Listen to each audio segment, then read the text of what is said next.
let me give you some of the areas where you need to think about boundaries this Christmas. So one of the main purposes for boundaries is to protect your sobriety.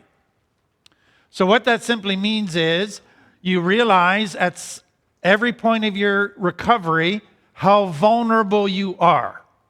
And so you set boundaries to protect yourself in the areas where you're so vulnerable, where you're weak. And it's not that you want to relapse, but if you're put in certain situations, you will relapse because you're not strong enough to handle the temptation of those situations.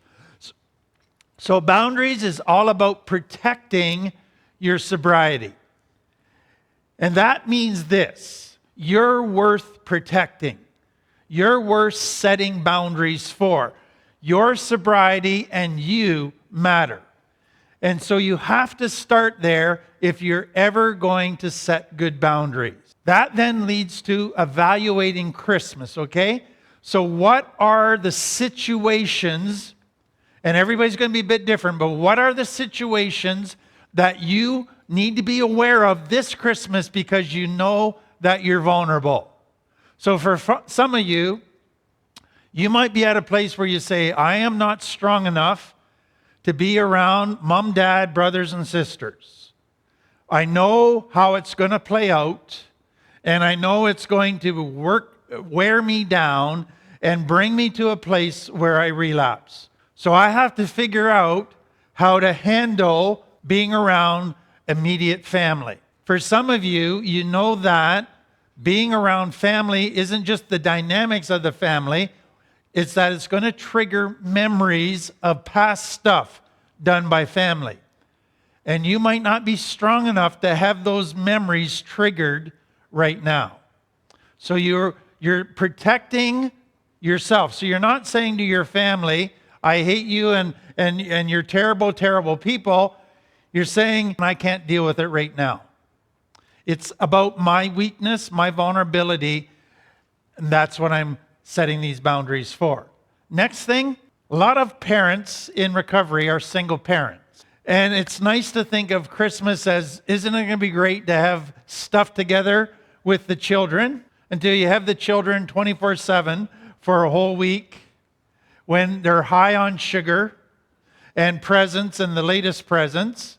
And all of a sudden you realize, is there any way to speed up the Christmas holiday so I can get rid of them again to school? And so you need to be able to think about boundaries this Christmas in terms of, I need to spend quality time with my kids, but are there any ways I can get little breaks here and there so that I can better enjoy the times I do have with them? So what I think you're seeing here is the boundaries I'm talking about aren't really simple boundaries to figure out. Another thing with children at Christmas is usually it throws them totally off of their schedule. And so they don't operate on bed at a certain time, up at a certain time, get ready for school. They're up way too late, and then they're whiny and crying the next day and mad about everything.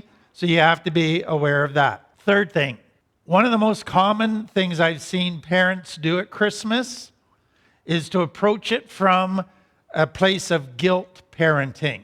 And so as I've hurt my kids, I've neglected them, I've deprived them of so many things, I want to make up for it by buying them lots of gifts. And so that guilt puts you in a place where you're trying to compensate.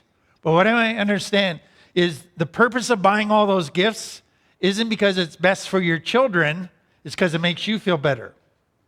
And so you need to be able to think about, wow, I could actually be hurting my children by buying all those gifts just to make myself feel better because of all my guilt.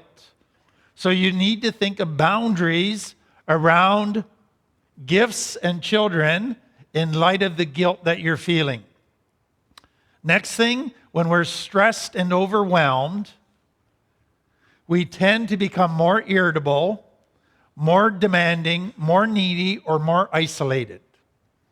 And so it's important to realize up front, I am going to be experiencing extra stress, and some days I will be feeling overwhelmed, especially if all of the kids are crying at the same time. What am I going to do in those times to protect myself and help me get some self-care? Because what you realize, if you're in a good mental state, you can manage your children. But if you're not in a good place in your head, that will just push you over the edge. So you need to figure out, when can I get a bit of time to take care of my needs and to get myself into a better headspace? The next thing, Christmas for many is parties.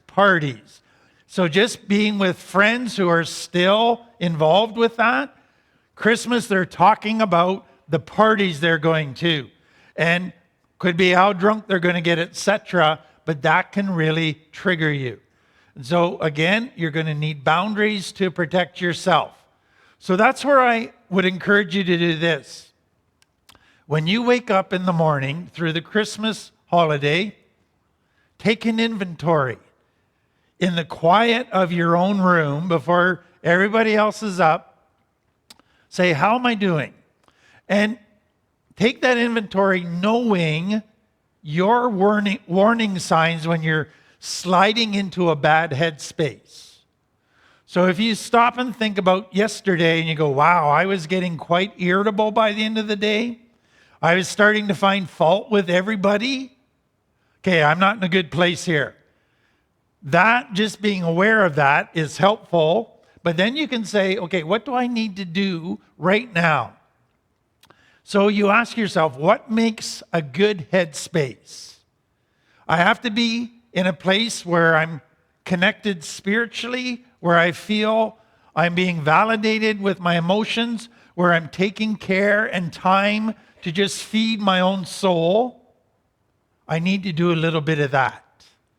So if you have a system, and it's a boundary, it's an internal boundary, where you stop and take an inventory, and if you realize that you're not in a good place, take steps to correct that. That can be so helpful for you this Christmas.